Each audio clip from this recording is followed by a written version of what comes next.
The question is, do you agree that Scotland should be an independent country? For me, the principle that we work best when we work together. Well, they didn't. Very serious. The referendum. It seems to me that they're not dealing with the issues.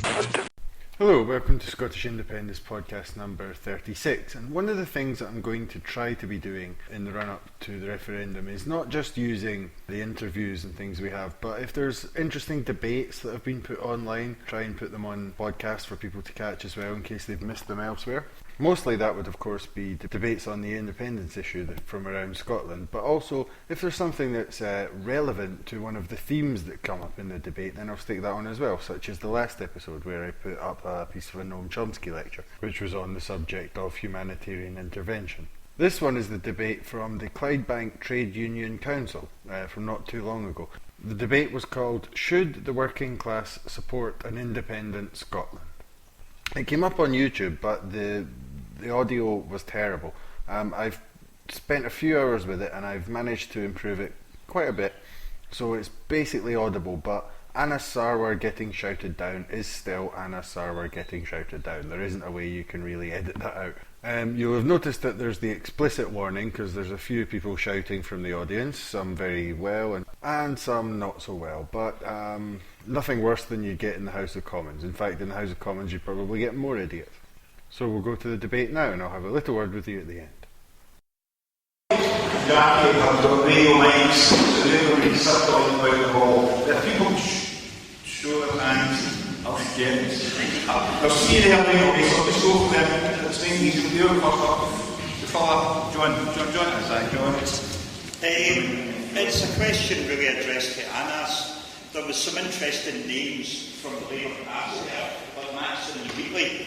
Names that working class people should be proud of. Names that the President of the Labour Party have the audacity to reel out.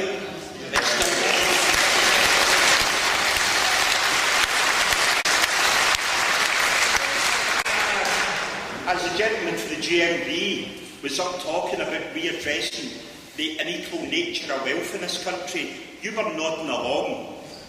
Therefore I ask you, in light of this, as the son of a multi-millionaire and someone who's on what, 60,000 plus a year yourself, are you the best person to come along here tonight and advise what?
Do you go to other countries? Do you never go out? You're so insular that you never go out?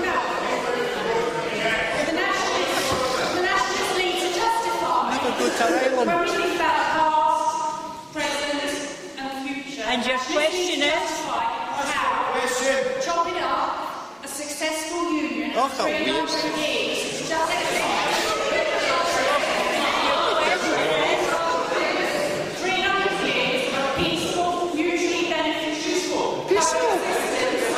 war memorials. How suggestible do you think the people of 4 nations are? In 300 years, we can say to them, you're British, but you don't live that.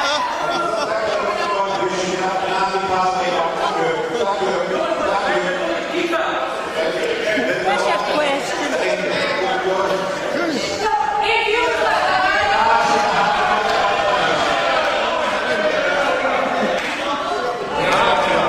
Can people put their hands up and want to speak? I'm trying to get round you all fairly. Right, the ones here, and I'll get that talk up in a minute. The ones here,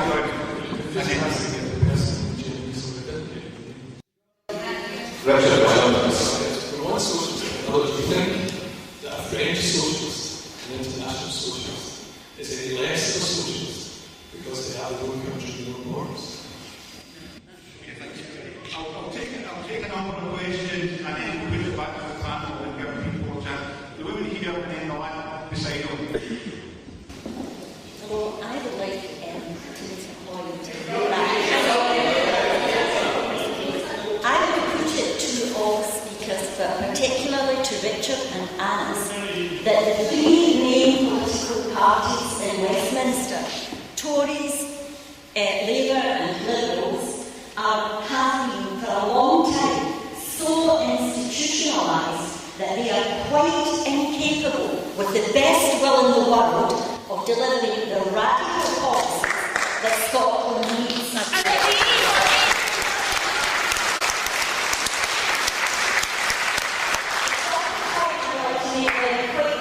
Is that you, Richard, and I have to say that I think I recognise the honesty and passion of your speech. Anas, I honestly don't know if you believe what you're saying yourself. But the other thing is that this nonsense about nationalism and internationalism being mutually exclusive. Semantically, you have to be a nationalist before you can be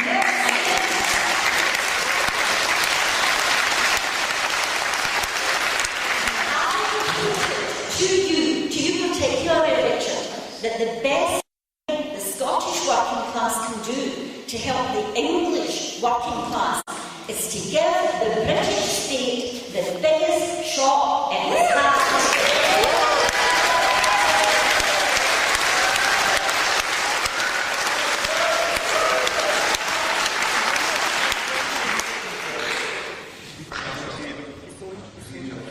I was just going to add something to what the gentleman over there said about you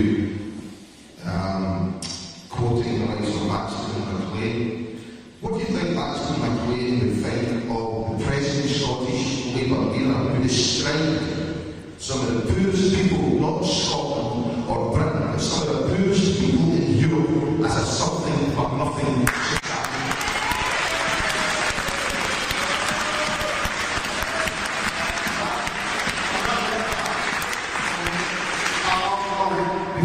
I'm used to go Labour, but I don't go Labour anymore.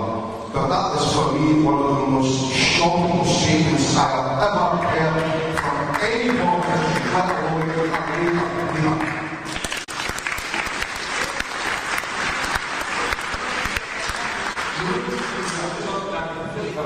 Just follow back. Yeah, no, that's.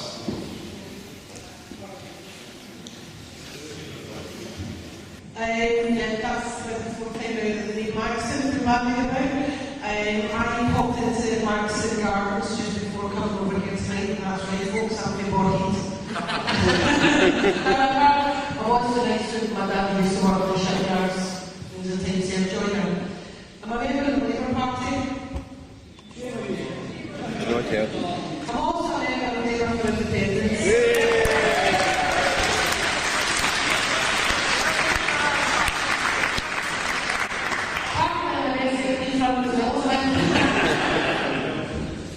The question I'm on is actually a question other than whether the Labour Party ever considering asking their members' opinions.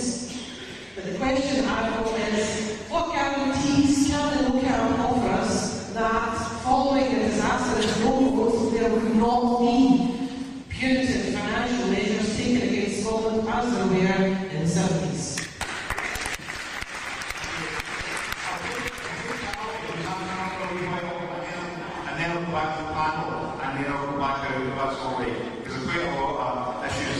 panel about the best. Right, Chapel, Tommy. Up there, Tommy. Up there.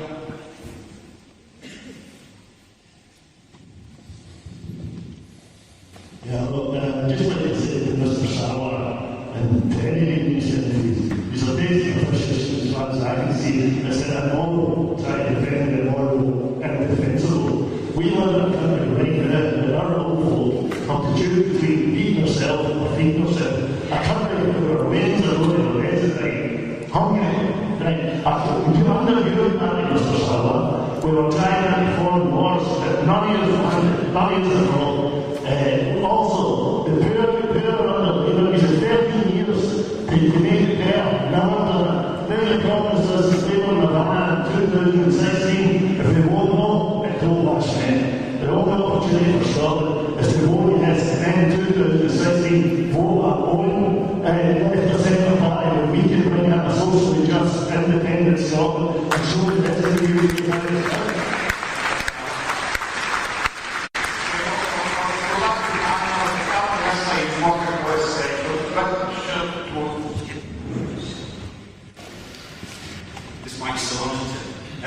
Well, a couple of things. The comrade at the back mentioned Nirvana, and I have to say, Bowley's speech was fantastic, but it was a Nirvana. If Bowley was in the negotiations after the referendum to draw up the new constitution we were going to have, I might think it was a good idea. But the problem is, it's not him, and it's not the ideology he represents that's right at the heart of that. It's the neoliberal capitalist ideology which is peddled by Anas Sarwar and the leadership of the SNP.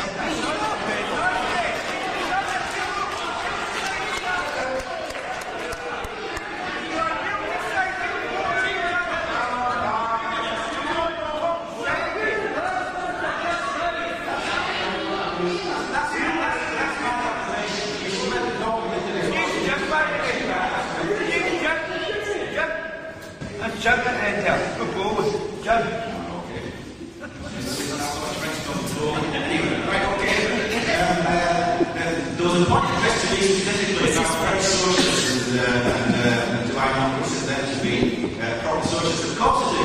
But the point I'm trying to make, and I might not be making it very well, but the point I'm trying to make is that we live in one island, in one economy. And if you're going to achieve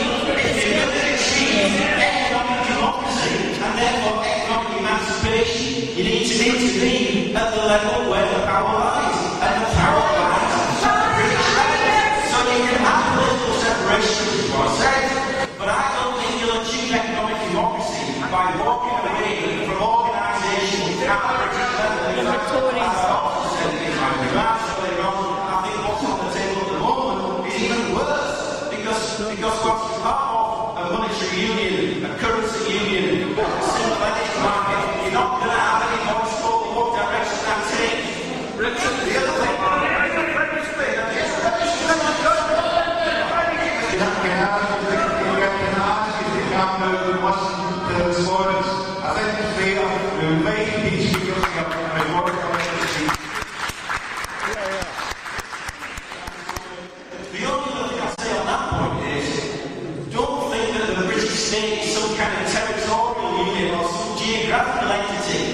you can withdraw politically from the British state, but the British economic capitalist state will still be biting at the heels. You need to think of a strategy.